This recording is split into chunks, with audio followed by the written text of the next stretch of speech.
क्रांति का यह पर्व आया ज्ञान का संदेश लेकर, ज्ञान का संदेश लेकर। क्रांति का यह पर्व आया ज्ञान का संदेश लेकर, ज्ञान का संदेश लेकर। गहनतम की निशा बीती, भोर आया भाग्य लेकर, दे रही संदेश जग को प्रकृति भी करवट बदल कर। छोड़ तंद्रा उठ पड़ो अब, छोड़ तंद्रा उठ पड़ो अब, कर्म का संदेश लेकर, कर्म का संदेश लेकर। क्रांति का यह पर्व आया ज्ञान का संदेश लेकर, ज्ञान का संदेश लेकर। सूर्य की अरुणिम विभाले, किरण बन उतरा नयन में, साधना का हो बसेरा, गंध बन विचरो पवन में। मातृभू का भार हर लो, मातृभू का भार हर लो, प्रेम का संदेश देकर, प्रेम का संदेश देकर। क्रांति का यह पर्व आया ज्ञान का संदेश लेकर, ज्ञान का संदेश लेकर। क्रांति का यह पर्व आया ज्ञान का संदेश लेकर, ज्ञान का संदेश लेकर।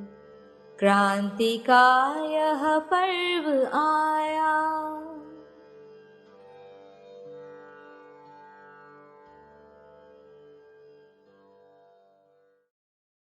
ओम शांति। सूर्य की अरुणिम विभाले, किरण बन उतरा नयन में। क्रांति का ये पर्व नयनों में उतरा है। कैसे? किरण बनकर, प्रकाश बनकर। उमड़ चली शांति की सरिता, भूमंडल पर आज। ओम शांति भवन में सजे विश्व शांति के साथ। ओम शांति भवन में शिव संदेश सुनाए, अंधकार में भटके मानव को शांति पथ दर्शाए। ओम शांति। ओम शांति का अर्थ जानकर आत्मज्योति जगाओ तुम, राजयोग अनुपम विधि से पुनः देव पद पाओ तुम। प्रभु मिलन की जन जन की सबकी प्यास बुझाए। ओम शांति। न हिंदू न मुस्लिम तुम, एक पिता की संतान हो तुम। हिंदू मुस्लिम सिख ईसाई आत्मा रूप में है भाई भाई। अविनाशी नाता जुटाकर प्रेम की धार बहाए। उमड़ चली शांति की सरिता, भूमंडल पर आज। तो यज्ञ इतिहास के इस कारवा में आज और आगे बढ़ते हैं। 69 से 80 तक 8 बातें हमने देखी और अभी अंतिम भट्टी के 14 दिन, उसको 2 भागों में विभाजित करेंगे। पहले 7 दिन 81 से लेकर 2007 तक, और फिर लास्ट 7 डेज 2007 2008 से लेकर 2022 तक। उस पीरियड को कहा जाता है द शिफ्ट। और ये जो पीरियड चल रहा है 69 से 2007 का, इसको कहा गया है द एक्सपांशन फेज। तो यज्ञ इतिहास को हमने 5 भागों में विभाजित किया था। फाउंडेशन ईयर 36 से लेकर तो 50 तक, 51 से 59 तक, ट्रांजिशन 50 से लेकर 60 से लेकर 69 तक कंसोलिडेशन, और 69 से लेकर तो 70 से लेकर तो 81 तक, या 2007 एक्सपांशन, और उसके बाद द शिफ्ट। तो आज एक्सपांशन फेज का दूसरा भाग 81 से लेकर तो 2007 तक। तो अगले 7 दिन हम इस पीरियड में हुई सारी घटनाओं की चर्चा करेंगे। एक बात हम ऑलरेडी देख चुके हैं 1983 की। कौन सी? 1983 की एक बात देख चुके हैं। उससे भी पहले या उसके बाद उसी साल दीदी मनमोहिनी अव्यक्त हुए। कभी? कौन सी जुलाई? 29 या 28? 28 जुलाई सुबह 9:30 दीदी अव्यक्त हुए। उसकी पूरी घटना, वो पूरा वृत्तांत हम पहले देख चुके हैं विस्तार से, उसको फिर रिपीट नहीं करेंगे। पर पहले कुछ ऐतिहासिक बातें जो हुई। 1983 फर्स्ट टाइम ब्रह्मा कुमारीज को इकोनॉमिक एंड सोशल काउंसिल, जो यूएन का है, जिसको ECOSOC कहा जाता है, उसमें रजिस्टर किया गया। यूएन में रजिस्ट्रेशन 83 में 2 घटनाएं हैं। पहली ये, और दूसरा दीदी का अव्यक्त होना। उसके बाद में 1980 से 82 के बीच ब्रह्मा कुमारीज के जो लीडर्स हैं या हमारे जो वरिष्ठ भाई बहने हैं, यहाँ पर वर्ल्ड टूर चालू हुआ। 80 से लेकर तो 82 के बीच में वर्ल्ड टूर्स। इस समय की मुरलियों का अगर अध्ययन करो तो उसमें आप देखेंगे निर्भय भाई साहब विदेश यात्रा के लिए बाबा से छुट्टी ले रहे हैं। ऐसे अलग अलग भाई बहनों की यात्राओं के वर्णन आएंगे। तो वर्ल्ड टूर्स चालू हुआ। उसके बाद में सबसे पहला जो स्पेशल 10 पॉइंट प्रोग्राम चालू हुआ वर्ल्ड फेयर के 80 से 82 तक, वो था special 10 point program for world welfare. ये एक 10 पॉइंट का एक प्रोग्राम चालू हुआ था 80 और 82 के बीच वर्ल्ड वेलफेयर का। ये विदेश की सेवा का समाचार है थोड़ा। उसके बाद में 83 में first major non Indian conference हुई थी। पहली कॉन्फ्रेंस 83 में कहाँ पर हुई थी? नैरोबी में। उसका थीम था the origin of peace. The first बड़ी कॉन्फ्रेंस जो हुई वो हुई थी 83 में, इंडिया से बाहर, ओरिजिन ऑफ पीस। और 83 में ये भी हमने देखा ओम शांति भवन बना, और उसमें सबसे पहली विश्व शांति सम्मेलन हुआ, वर्ल्ड यूनिवर्सल पीस कॉन्फ्रेंस। और उसके बाद में हर साल होती गई। यहाँ पर आया कौन था? Doctor Robert Mueller. और उसके बाद की जो कॉन्फ्रेंस हुई थी सेकंड, उसमें शेली। एक के बाद एक कॉन्फ्रेंस चालू हो गई। तो ये पहली कॉन्फ्रेंस थी 83 में। उसके बाद में हर साल कॉन्फ्रेंस चालू हो गई। उसके बाद में 84 में दादी प्रकाश मणि को यूएन पीस मेडल अवार्ड दिया गया। उसके बाद में छोटी छोटी कॉन्फ्रेंसेस होने लगी। लंदन में एक कॉन्फ्रेंस हुई जिसका थीम था स्पिरिट ऑफ ह्यूमैनिटी। कोलोन में एक कॉन्फ्रेंस हुई वेस्ट जर्मनी इंटरनेशनल साइंस पर। उसके बाद में पीस पर कॉन्फ्रेंस होनी चालू हुई Dublin, Paris, Sydney, New York, Malaysia, Brazil, Colombia. ये सारी अव्यक्त मुरलियों का अगर अध्ययन किया जाए 80 से लेकर तो 90 तक, पिछले 1 साल से हर संडे हम अव्यक्त मुरलियों का अध्ययन कर रहे हैं। और अभी तक कौन सी चालू थी? अभी 91 की चल रही है।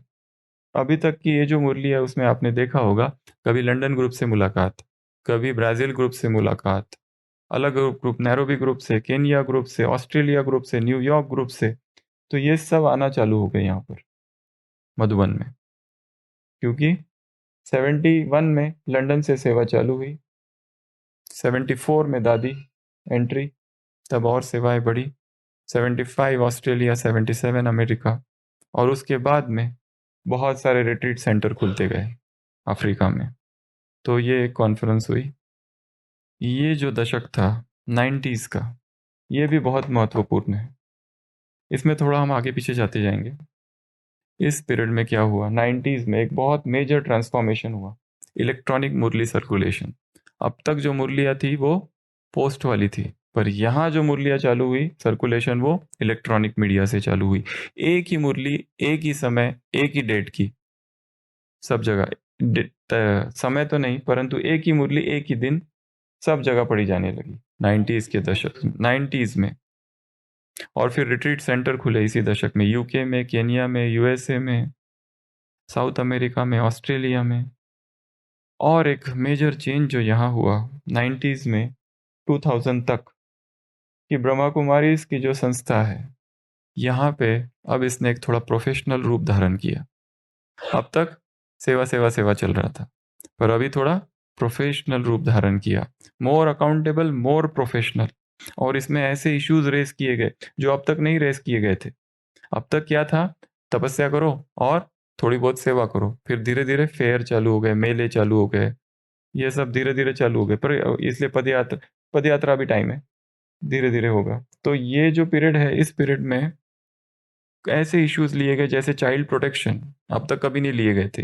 ये इंटरनेशनल इश्यूज है, मेंटल हेल्थ, ऑक्यूपेशनल हेल्थ। अब तक सिंध का जो इतिहास था उसको स्मृति में रखते हुए अभी ज़्यादा अकाउंटेबल होना पड़ेगा, क्योंकि एक स्पिरिचुअल लॉज है, एक गवर्नमेंट के लॉज है। अब तक हमें कोई परवाह नहीं थी बहुत ज़्यादा गवर्नमेंट की लॉज की, पर अभी abide by the government laws, सरकार के जो नियम है, जो भी गवर्नमेंट के रूल्स है, एक एक रूल्स, उसको अच्छे से स्टडी करना, उसको अच्छे से समझना और उस अनुसार चलना। ये एक मेजर चेंज था, ज़्यादा अकाउंटेबल हो गए, प्रोफेशनल हो गया अप्रोच, गवर्नमेंट के रूल्स की स्टडी। और ये जो इश्यूज है इस तरह के, चाइल्ड प्रोटेक्शन हो गया, इशू कंसिडरेशन हो गया, access for physical disability, safety, risk management, ये सब के बारे में सोचा जाने लगा। स्ट्रेस मैनेजमेंट, अब तक ये सब टॉपिक्स नहीं थे। अब तक क्या था, तपस्या तपस्या। अब तक क्या था, बाप को याद करो। अब तक क्या था, मैं आत्मा हूँ। अब तक क्या था, मेडिटेशन, शांति कैसे मिले, प्रेम कैसे मिले, पीस कॉन्फ्रेंस, डिवाइनाइजिंग ह्यूमंस, ये इस तरह के टॉपिक थे। पर अभी जो समाज वाले टॉपिक्स है, बहुत सारे इतिहासकार जो बीकेएस नहीं है और उन्होंने बीकेएस के बारे में जो लिखा है, उनकी जो किताबें हैं, वो कहते हैं कि ये क्या कर दिया बीकेएस ने, वर्ल्ड रिजेक्शन से वर्ल्ड एम्बिवेलेंस की तरफ कहाँ से आ गए। पहले तो वर्ल्ड रिजेक्शन था, विनाश विनाश विनाश, और अभी ये कैसी बातें चालू कर दी तुम लोगों ने कि चाइल्ड एजुकेशन, मैरिज, ये सब कैसी बातें, री एजुकेशन, ये करो, पावर्टी हटाओ, ये सब बातें कहाँ से आ गई अब। Stress management, positive thinking, leadership training, पर ये शिफ्ट हुआ है ग्रेजुअल, ये शिफ्ट हुआ है। ऑफिशियल नाम आज सुबह की अव्यक्त मुरली, विश्व परिवर्तन, स्थापना, पालना और विश्व परिवर्तन। तो वो 91 अभी तक, क्योंकि अपोजिशन जो चालू था मिड 80s तक चालू था ब्रह्मा कुमारी से। चालू कहाँ से हुआ था, 36 से चालू हो गया था अपोजिशन। पहले तो बहुत भयंकर था, भारत में आए तो थोड़ा शांत हुआ, पर गया नहीं। लोगों की बुद्धि में ओम मंडली घूम रहा था, तब भी नाम भी बदल गया, पर फिर भी 80s मिड 80s के बाद वो थोड़ा कम हुआ। तो इलेक्ट्रॉनिक सर्कुलेशन ऑफ मुरली, उसके बाद में वर्ल्डली लॉज कंसिडरेशन जो बताया, पर उसके साथ और एक गड़बड़ भी हुई। ये ऑनलाइन आने के बाद लोगों ने अपने ओपिनियन डालना चालू कर दिया इंटरनेट पर 90s में। उससे थोड़ा डिफेमेशन भी हुआ, क्योंकि कुछ एक लोग जिनके अनुभव इतने अच्छे नहीं थे, उन्होंने भी अपना डालना चालू किया। उन्होंने भी अपनी पुकार, अपनी मांग ऑनलाइन पे आ गए। मीडिया थोड़ा सा एक्टिव हो गया था यहाँ पर, तो वो भी एक पार्ट यहाँ पर चालू हो गया। और कल तो हमने देखा ही, स्प्लिंटर ग्रुप्स वहीं से बनना चालू हो गए थे 76 से, और एक के बाद एक के बाद एक फिर बनते गए। Sanatan party, Shankar party, Vishnu party, Mahesh party, Shiv Shakti party, और एक के बाद पार्टियां आने लगी ढेर सारी ढेर सारी। उनकी अपनी एक ग्रुप्स है, एक्स बीकेएस, मिलते हैं, आपस में चर्चा करते हैं। वहां थे तो कितना दुखी थे और अब कितना सुखी है। परंतु एक बात तो पक्की है, भगवान को छोड़कर और ज्ञान को छोड़कर इस संसार में कोई कहीं पर भी चले जाए, अंदर से सुखी हो नहीं सकता, क्योंकि अंतिम हट्टी यही है, the last destination, the last station यही है। हाँ, परंतु परंतु बट डैश डैश डैश, यहां तक कि जो आदिदेव किताब है, जीवन को पलटने वाली अद्भुत जीवन कहानी, इसका जो इंग्लिश ट्रांसलेशन करने वाला व्यक्ति है, उसने भी विकीय ज्ञान को छोड़ दिया और उसने अपनी नई संस्था चालू की विदेश में। अपना उसका वेबसाइट है, बड़ा एक्टिव है अभी भी। किस व्यक्ति ने, जिसने इस किताब का इंग्लिश ट्रांसलेशन किया, वहां नाम लिखा है Shanta Trivedi, edited by, but real translation जो किया है जिस व्यक्ति ने, वो अभी यज्ञ में है नहीं। यज्ञ में एक किताब है बहुत पावरफुल बुक, इनर ब्यूटी नाम की इंग्लिश बुक, एक एक लाइन इतनी पावरफुल है उसकी, उस किताब की। दिव्य गुणों पर 36 दिव्य गुणों का वर्णन है, एक्यूरेसी, बेनेवोलेंस, प्यूरिटी। जिस व्यक्ति ने वो किताब लिखी वो बहन आज ज्ञान में नहीं है। तो जिन्होंने यहाँ स्टेज पर परफॉर्मेंस किया वो आज ज्ञान में नहीं है। जिनकी पालना दादियों की गोद में हुई वो छोटे छोटे बच्चे आज वो ज्ञान में नहीं है। जिन्होंने संदली पर बैठ बैठ के छोटे छोटे बच्चे मुरली सुनाते थे सेंटरों पर, वो आज नहीं है। ड्रामा बहुत अद्भुत है। जिसने हमको लाया था, जिस कुमार ने, वो आज कहीं और है। तो इलेक्ट्रॉनिक इंट्रोड्यूस्ड हुआ यहाँ पर। अभी तक लोग आइसोलेटेड थे, एक का दूसरे को पता नहीं चलता था, न्यूज़पेपर सब नहीं पढ़ते। पर ये यहाँ से जब इंटरनेट ये सब इंट्रोड्यूस्ड होने लगा, तब ऑनलाइन डिफॉर्मेशन, निंदा, ग्लानि, ये सब सब सब थोड़ा फैला। और जो मेजर इस पीरियड में चीज़ हुई जिसकी आज हम चर्चा करेंगे वो है 1983। 1983 में क्या हुआ? ओम शांति भवन बना। और इसी ओम शांति भवन में क्या हुई? फर्स्ट यूनिवर्सल पीस कॉन्फ्रेंस, जिसमें सबसे बड़ा वीआईपी डॉक्टर रॉबर्ट मुलर, वो असिस्टेंट सेक्रेटरी था यूएन का, उसको बुलाया गया, जिससे खास अव्यक्त बाप दादा ने मुलाकात की थी ओम शांति भवन में। और दादी का यह स्वप्न था कि ऐसा एक हॉल बने जिसमें कोई पिलर ना हो। उस समय 83 में ये बड़ी बात थी। और ऐसा ये हॉल है जिसमें बीच में कोई भी पिलर नहीं है। ऐसे कैसा है ओम शांति भवन, देखा होगा ना, ऐसा जाता है और बीच में ऐसा, और विदाउट पिलर, और इतना बड़ा, अद्भुत है। डायमंड हॉल बहुत बात बना, परंतु ये 83 की बात है। तो यहाँ सबसे पहले क्या था? पहाड़ थे, चट्टान थी, कोठी थी, जो हमने देखा। किसी बहन को बाबा ने कहा था कि यहाँ जाकर उनको समझाओ। वो रोज यहाँ आती थी, जहाँ अभी हम बैठे हुए हैं वहाँ पर वो ऑफिसर्स को समझाती थी। और फिर वो सामने भी जाने लगे मुरली सुनने, जब उनका कोर्स और ज्ञान उन्होंने समझ लिया। तो ऐसी बहुत सारी बातें हैं।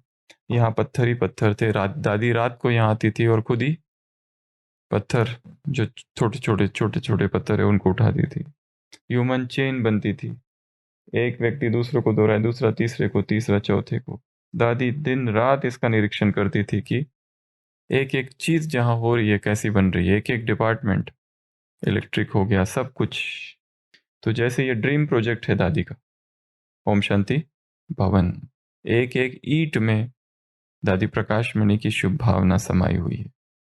और जब ये कॉन्फ्रेंस हुई, फर्स्ट कॉन्फ्रेंस, रहने के लिए जगह नहीं थी, लोगों को कहाँ रुकाया गया था, इधर उधर ऑटो लो में, फिर भी बहुत खुश थे सब लोग।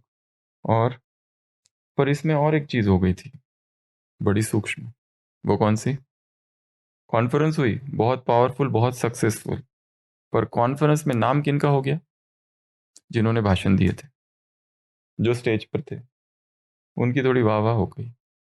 और जिन्होंने दूसरी सेवाएं की, उनके मन में था कि थोड़ा सा उदासी होगी कि हमारा नाम कम हुआ और इनका नाम ज्यादा हो गया। फिर बाबा ने मुरली भी चलाई थी उसके ऊपर। चाहे सेवा साधारण हो, परंतु स्थिति बहुत श्रेष्ठ, स्थिति बहुत ऊंची हो। कौन क्या सेवा कर रहा है उसका महत्व नहीं, महत्व किसका है? स्थिति का महत्व है। तो इसी समय बाबा का एक संदेश आया था गुलजार दादी के द्वारा, और वो संदेश आज हम देखेंगे। उसमें क्या है, बहुत पावरफुल संदेश है। तो ये संदेश है 15 फरवरी का 83 विश्व शांति सम्मेलन में सम्मिलित होने वाले भाई बहनों के प्रति अव्यक्त बाप दादा का मधुर संदेश। उसमें बाबा ने 3 प्रकार के बच्चे देखे। सबसे पहले बच्चे थे वो थे लिखने वाले, प्रेस वाले। 15 फरवरी 83 की ये मुरली। तो ये कॉन्फ्रेंस कब हुई होगी? लगभग इस बीच। और दीदी दादी दोनों थे। और दीदी कब गए? जुलाई में, ये कॉन्फ्रेंस होने के बाद। तो बाबा ने यहाँ पर 3 प्रकार के बच्चे इमर्ज किए। पहले थे कलमधारी, अर्थात जिन्होंने लिटरेचर लिखा। उनके लिए क्या कहा बाबा ने? तुम कौन हो? जो कलमधारी है वो कौन है? प्रेस वाले, कमल समान। वो कौन है? कमल समान। उनको क्या करना है? सदा कमल समान सारे विश्व के तमोगुनी वाइब्रेशन से न्यारे और पिता परमात्मा के प्यारे बन, ऐसी स्थिति में रहकर सेवा करो। तो जो भी लिखते हो वो कैसे लिखना है? कमल आसन पर बैठकर लिखो। ये फर्स्ट पॉइंट है। लिखने का जो भी काम है, लिटरेचर का जो भी काम है, वो कैसे करना है? कमल आसन। और कमल आसन क्या करेगा? हमको इस संसार के तमोगुनी वाइब्रेशन से फ्री करेगा। ये फर्स्ट। और सेकंड जो थे वो वीआईपी बच्चे थे, उनको आगे आगे सीट दी गई थी। और बाबा क्या कह रहे हैं उनके लिए? सिंहासन पर नहीं बिठाया, लेकिन हंस आसन दिया है। ये सोच कर बैठो। हंस आसन पर बैठने से अपनी निर्णय शक्ति श्रेष्ठ होगी और जो भी कार्य करोगे उसमें विशेषता होगी। ये सेकंड। और तीसरे बच्चे थे सरेंडर्ड। उनके लिए बाबा ने क्या कहा? उनके लिए एक अच्छा लाइट के फूलों का हार दिया। एक एक लाइट पर एक एक दिव्य गुण लिखा था। ये मेरे बच्चे सर्वगुण धारण करने वाले गुण मूर्त बच्चे। सभी बच्चों ने एक बल एक मत होकर जो यह बेहद की सेवा की, उसके रिटर्न में बाप दादा यह दिव्य गुणों की माला बच्चों को दे रहे। और क्या कह रहे? सभी बच्चों को सदा बाप दादा के यही महावाक्य सुनाना कि सदा खुश रहना, खुश नसीब रहना और सर्व को खुशी के वरदानों से, खजानों से संपन्न बनाते रहना। तो जो संदेश आया उसमें ये 3 बातें थी। सबसे पहला, लिखने वालों के लिए क्या कहा? जो कलमधारी है वो क्या बन जाए? कमल आसनधारी। कुछ भी लिखो, उसको कैसे लिखो? न्यारी प्यारी अवस्था में लिखो। और लिखना केवल कागज पर लिखना नहीं है, हम अपने जीवन की कहानी रोज लिख रहे हैं। उसमें भी कैसी अवस्था हो? डिटैच्ड। दादी के पास कितने लोग आए? बड़े बड़े वीआईपीज आए। इतनी बड़ी कॉन्फ्रेंस हुई, इसमें कॉन्फ्रेंस में कौन आए? जर्नलिस्ट आए, एडिटर्स आए, पेपर्स छापने वाले जो पब्लिशर्स थे, जो उनके मालिक थे, वो भी आए। लोगों ने पूछा दादी को, उस दिन भी सुनाया कि दादी बाकी कॉन्फ्रेंस में केवल पत्रकार आते हैं, इसमें इतने सारे लोग कैसे आ गए? आपने ऐसा क्या किया कि इतने लोग आ गए? दादी का क्या उत्तर था? मैंने कुछ भी नहीं किया, ये बाप का घर है, उनके बाप का घर है, वो अपने बाप के घर आए हैं, बस वो अपने घर आए। सबको एक ही फीलिंग दी कि तुम कहाँ आए हो? किसी कॉन्फ्रेंस में नहीं आए हो। कहाँ आए हो? अपने पिता के घर आए हो, बस। जो बिछड़ गए थे वो वापस आ गए। ये एक बात। दूसरी एक बात, दादी को कहा गया, दादी इतने लगभग 3,000 लोग आए, उसमें 1,000 तो वीआईपी थे। एक वीआईपी की सेवा करना अर्थात परेशान। कितना उसके पीछे पीछे पीछे पीछे? 500 की सेवा के बराबर है एक की सेवा करना अर्थात। दादी मुझसे पूछा करती थी जब मैं दादी को देखने जाता था, मैं कितने के बराबर हूं? तुम्हारे कितने पेशेंट के बराबर हूं?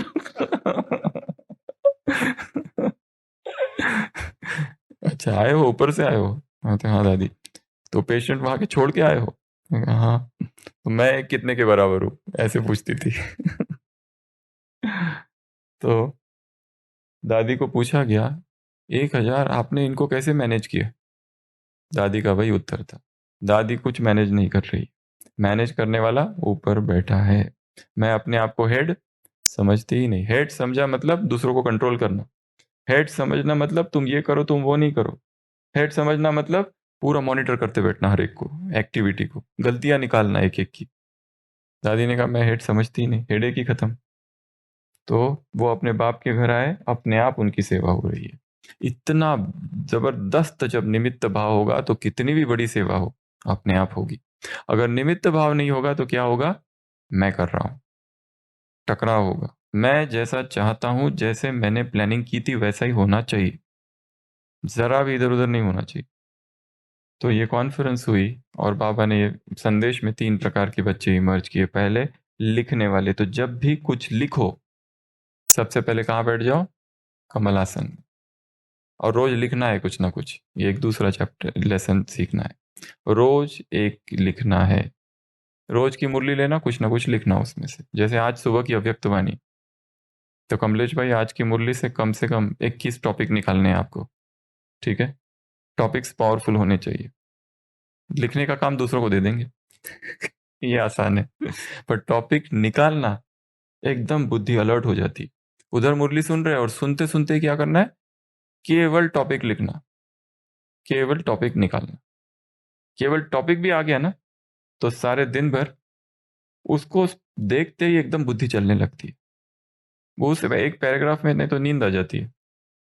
साक्षी की साधना, आज की मुरली से एक टॉपिक साक्षी भाव है कहीं ना कहीं, है ना कि नहीं है? साक्षी की साधना, साक्षी का अभ्यास, साक्षी कैसे बने, साक्षी दृष्टा कैसा होता है, ये टॉपिक्स है। साक्षी की नाव, स्मृति की पावर। स्मृति से क्या होता है? कौन कौन सी स्मृति दिलाई? 1 2 3 4 5। स्मृति क्या होती है? स्मृति, वृत्ति, स्थिति, कृति, ऐसे शब्द बनाओ राइमिंग वाले 10 15। उस दिन मुरली सुनाई थी एक, जलती आग में सलामत पुंगरे, उस मुरली में था। एक दूसरा वाक्य था पर उसमें से, तो रोज क्या करना है? हर मुरली से टॉपिक एक्सट्रैक्ट करने हैं। पॉइंट्स बहुत लिख लिए, पॉइंट्स लिखना बंद।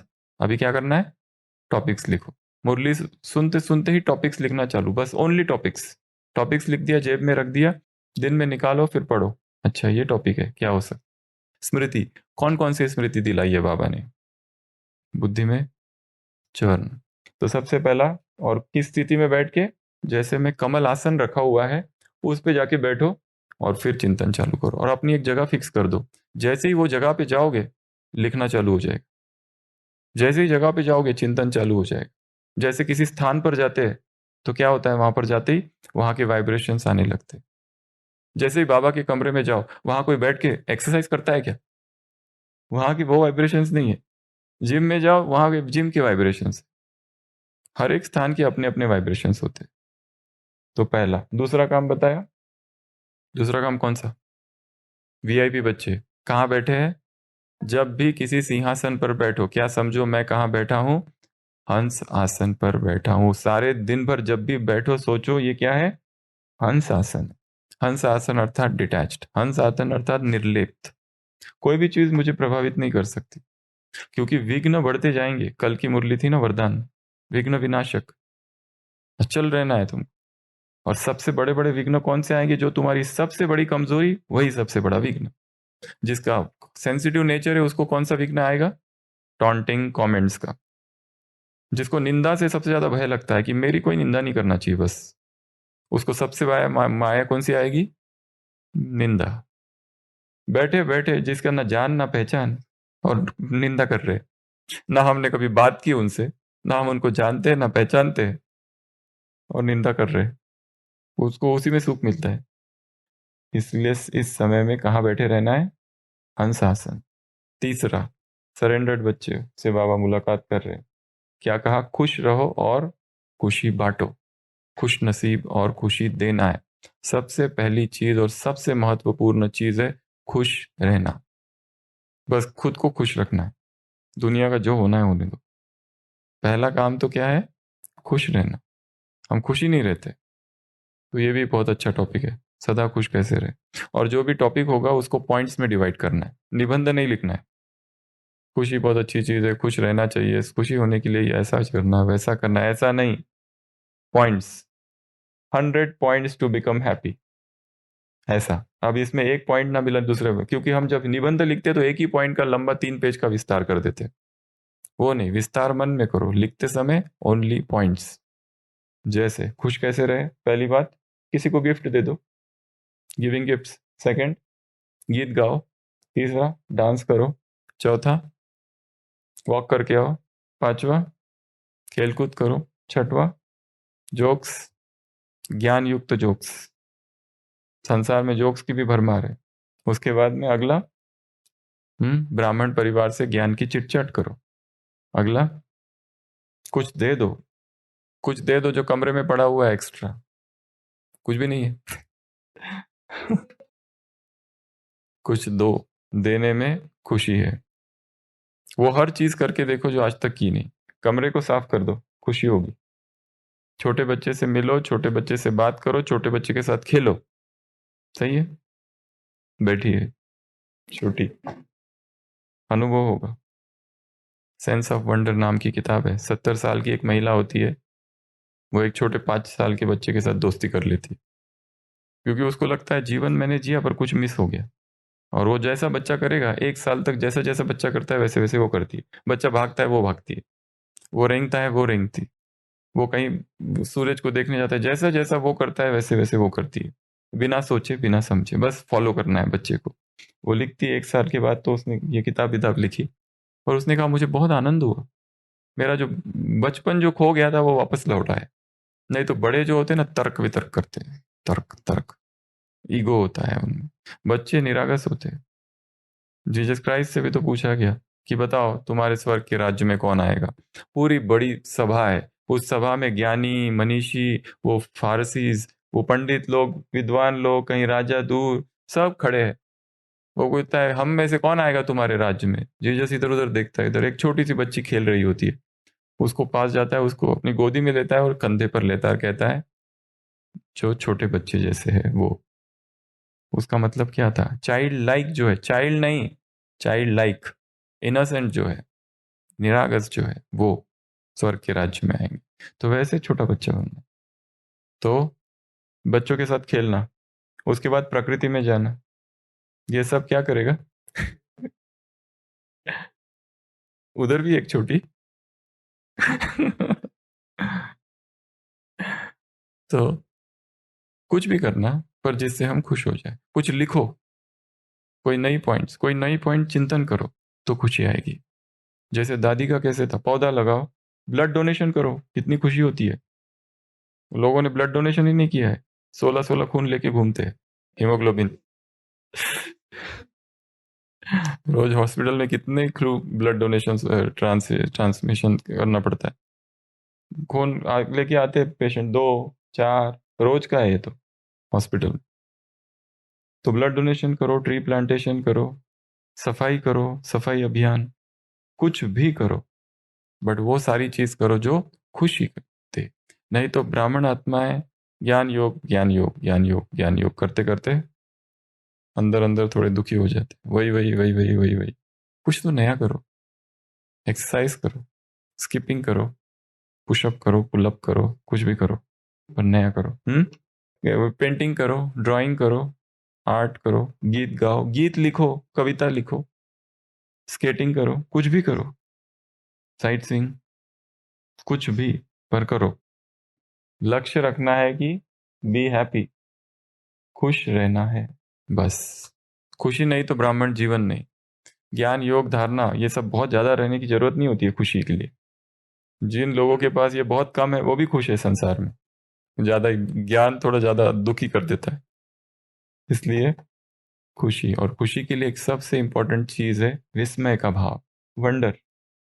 ये कभी खत्म ना हो। आश्चर्य हो, आश्चर्य नहीं, ये तो आश्चर्य थोड़ा नेगेटिव होता है, वंडर, विस्मय। ओ, मुझे जानना है, मुझे समझना है, ये सब क्या है। ये भाव, जैसे आज मुरली चलने वाली है। कौन सी मुरली है? 18 जनवरी की मुरली है। कब की मुरली है? 91 की। अब ये मुरली सुननी है तो उसी कालखंड में प्रवेश करो, टाइम ट्रैवल। सोचो ये मुरली कहाँ चली, कहाँ चली? ओम शांति भवन में। इमेजिन करो बाप दादा आए हुए, दादी बैठी, अभी दादी ध्यान में जा रही है, बाप दादा आ रहे, और फिर मुरली चल रही है, मैं अकेला ही बैठा हूं। एक बार ऐसे ही हो गया ना, हिस्ट्री हॉल में बाबा आए तो माताएं बैठी थी, तो भाइयों को लगा माताओं से मिल लो, तब तक हम खाना खा के आते हैं। माताएं बाबा से मिल रही, कितना मिलेंगे, और माता ही चली गई। बाबा बैठा है, कोई तो आए मेरे से मिले। हिस्ट्री हॉल में कोई तो आए मेरे से मिले, भाई चले गए खाना खाने, माताएं मिल के चली गई। बाबा इंतजार कर रहे हैं, आओ लच्छू दादी बुला रही। ये वो समय था। और फिर हमने वो समय देखा डायमंड हॉल में, केवल दूर से देखो। और अभी समय चल रहा है, खाली वीडियो पर देखो कैसे समय ने करवट बदली। तो टाइम ट्रैवल करना है हर मुरली सुनते समय, हर मुरली पढ़ते समय सोचना मैं वहां हूं। जितनी साकार मुरलियां चलती है, कहाँ चली साकार मुरलियां? History hall. तो साकार मुरली कहाँ बैठ के सुननी है रोज की? हिस्ट्री हॉल में। बाबा आ रहे उधर से, बैठे वहां चंद्रहास दादा बैठे, क्या करते हुए? टेप, ग्रामाफोन लेके। इधर बाबा आके बैठे, और बाबा क्लास चालू करने से पहले दृष्टि, और दृष्टि से पहले बात, फिर ऐसा करके पहले गीत, और फिर ये करके अब मतलब मुरली चालू होने वाली है। और जिन 18 जनवरी के दिन ऐसा किया ही नहीं, दृष्टि दिए और चले गए। सुबह क्लास हुई नहीं, सुबह पहली बार यज्ञ इतिहास में ये चेंज था। तो उस सीन को क्रिएट करना है। जैसे वो सीआईडी होते हैं, वो क्या करते हैं? क्राइम सीन को क्रिएट करते हैं, क्राइम सीन को क्रिएट करते हैं। वैसे मुरली सीन को क्रिएट करना है कि ये मुरली कहाँ चल रही है? History hall. और हिस्ट्री हॉल में हर दिन अलग अलग जगह बैठो। एक दिन इधर से बैठना, एक दिन उधर से, एक दिन पीछे से, एक दिन नीचे, एक दिन एकदम सामने, और सुनो कौन सुना रहा है। ठीक है। तो ये 3 बातें इस मुरली में, इस संदेश में, और 2-3 बातें थी। ये तो लास्ट पार्ट था, शुरुआत। सदा की रीति प्रमाण आज जैसे ही वतन में पहुंची तो बाप दादा बहुत मीठी नजर से दृष्टि द्वारा सर्व बच्चों को याद प्यार दे रहे थे। बाबा की दृष्टि से आज ऐसे अनुभव हो रहा था कि जैसे अति शांति, शक्ति, प्रेम और आनंद की किरणें निकल रही है। कितना अच्छा अभ्यास है ये। रोज सुबह अमृत वेला बाबा के पास जाना और बाबा से मिलना। क्या लेना? दृष्टि से। दृष्टि से क्या लेंगे? किरणें। ये दृष्टि से ही भोजन मिलेगा। ये खा लो तो फिर कुछ खाने की जरूरत नहीं, शक्ति मिलेगी इससे, अगर मन इतना सूक्ष्म कर दो तो। ऐसा लग रहा था कि जैसे हम बहुत कुछ पा रहे हैं। बाप दादा सभी की याद लाई हो। मैंने कहा याद तो लाई हो, लेकिन याद के साथ आह्वान के संकल्प भी लाई हो। इस समय तो मेरे इतने प्यारे बच्चे जो भी आए हैं, जानने के लिए आए हैं, ऐसे भी दिन आएगा जो फिर मिलने के लिए आएंगे। बाप दादा तो सभी बच्चों का दृश्य वतन में, ये दृश्य वतन में रहता है, सदा देखते रहते। जो भी सेवा केंद्र पर आ रहा है या मधुबन में आ रहा है, क्या सोचना है? ये अभी जानने के लिए आए हैं, बाद में मिलने के लिए आएंगे। यही समझो कि ये ब्राह्मण आत्मा है। ये समझो ही नहीं कि अज्ञानी है, अनजान है, कुछ है। क्या समझना है? ये होवनहार ब्राह्मण आत्मा है। जैसे बाबा की दृष्टि है। फिर एक दृश्य इमर्ज हुआ, जैसे भारत देश में भक्ति में लोग शिवलिंग में क्या करते हैं? मंदिर में शिवलिंग के, वैसे वतन में एक प्रतिमा दिखाई दी। वो कैसी थी? गोल आकार की थी। उस गोल आकार में अनेक चमकीले हीरे चारों तरफ नजर आए। कितने रंग के थे? पहला लाइट, दूसरा सफेद, हरा, हल्का ब्लू और गोल्ड। उसमें क्या लिखा था? सफेद लाइट के अक्षरों में लिखा था शांति, दूसरे में उमंग, उत्साह, सेवा। तो बाबा बोले सभी बच्चों ने बहुत ही उमंग, उत्साह और शांति के संकल्प द्वारा विश्व की सेवा की। कैसे कैसे इमर्ज कर रहे हैं। एक गोला है, एक लाइट है, अलग अलग लाइट यहाँ घूम। वैसे हम भी अपना इमेजिन कर सकते। सारे दिन भर में मैं क्या हूँ? लाइट का शरीर है, और मुझसे क्या हो रहा है? लाइट की किरणें, शांति की, उमंग की, उत्साह की किरणें फैल रही है। और लास्ट एक बात और बहुत पावरफुल वाली है। बाबा ने कहा सागर के किनारे में आकर गागर भरकर नहीं जाना है, लेकिन मास्टर सागर बनकर जाना है। खान पर आकर 2 मुट्ठी भरकर नहीं जाना है। स्पिरिचुअल लालच, ग्रीड उत्पन्न करना है। कौन सा? और ज्यादा, और ज्यादा, जितना चाहे वो उतना ले लूं। केवल एक छोटी मटकी भर के नहीं ले जाना है। कितना लेना है यहां से? खुद ही सागर बन जाओ, इतना। तो ये जो पीरियड था, इसमें बहुत सारी घटनाएं हैं छोटी छोटी, हम देखेंगे। मिलियन मिनट्स ऑफ पीस, विदेश की सेवाओं का अपना एक अलग विस्तार है, भारत की सेवाओं का एक दूसरा विस्तार है। विंग्स, और ये बहुत सारी ग्लोबल हॉस्पिटल विंग्स, उसके बाद में शांतिवन 96, ये ढेर सारी घटनाएं हैं। तो कैसे एक एक वर्ष, जैसे दादी को नई नई प्रेरणा आती थी, बाबा के कमरे में बैठी मतलब नई प्रेरणा आई। प्लेन बुद्धि होकर बैठना है, अपने आप बाबा ऊपर से टचिंग करेगा। ये करो, ऐसा करो, वैसा करो। प्रश्न लेके नहीं बैठना है, क्या करूं क्या करूं क्या करूं। कैसे बैठना है? बस अब तुम बताओ। मन को इतना शांत कर दो, अचानक टचिंग आएगी, ये करो। और नई नई टचिंग्स आएगी बाबा से, तो वो करनी है। ठीक है। तो ये जो होम शांति भवन था, तब जो बना, आज कितनी बड़ी सेवा कर रहा है, कितने ग्रुप्स आते हैं, कितनी भट्टियाँ, कितनी क्लासेस, और यहाँ के वाइब्रेशंस कितने पावरफुल है। सुबह के ओम शांति भवन में बैठकर मुरली सुनना और कहीं विश्व में सुनना, इसमें बहुत अंतर है। और ग्रुप बदलते रहता है, सभा चलायमान है, नए नए ग्रुप्स आते रहते विद नए नए वाइब्रेशंस। ना हिंदू ना मुस्लिम, तुम एक पिता की संतान हो। तुम हिंदू मुस्लिम सिख ईसाई आत्मा रूप में है भाई भाई। अविनाशी नाता जुटाकर प्रेम की धार बहाए, उमड़ चली शांति की सरिता भूमंडल पर आज। ओम शांति भवन में सजे शिव शांति के साज। ओम शांति।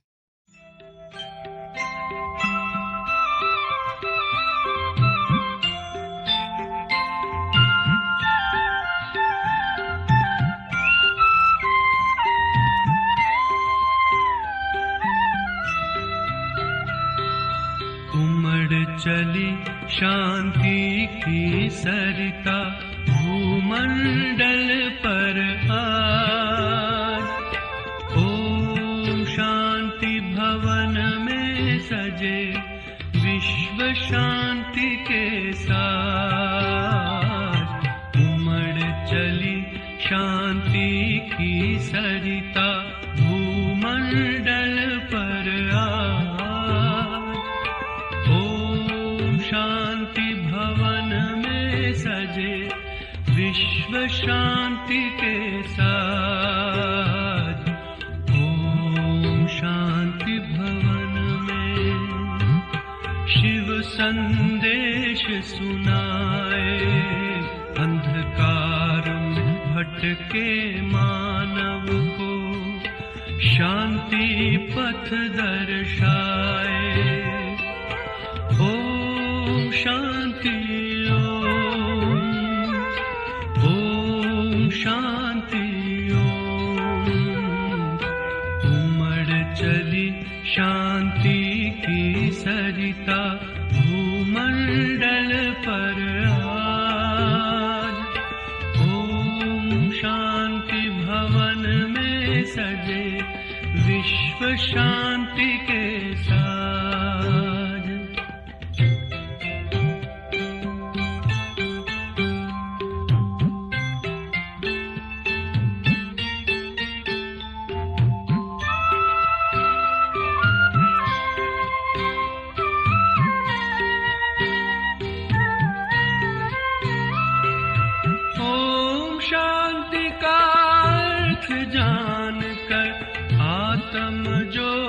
जगाओ तुम राजयोग अनुपम विधि से, पुनः देव पद पाओ तुम। प्रभु मिलन की जन्म जन्म की सबकी प्यास बुझाए। ओम शांति ओम शांति। शांति की सरिता भूमंडल पर आज। ओम शांति भवन में सजे विश्व शांति के साथ।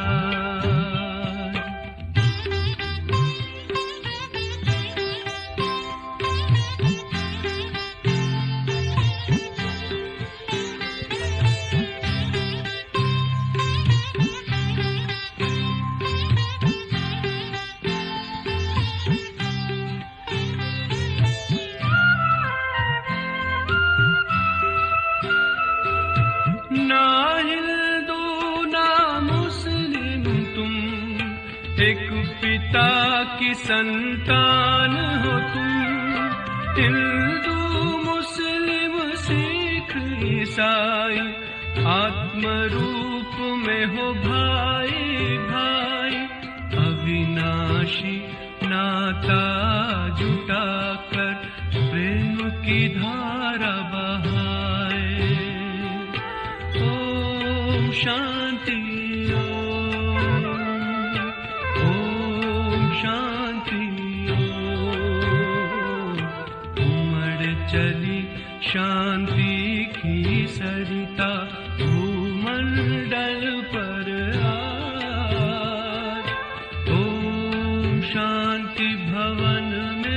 सजे विश्व शांति के साथ।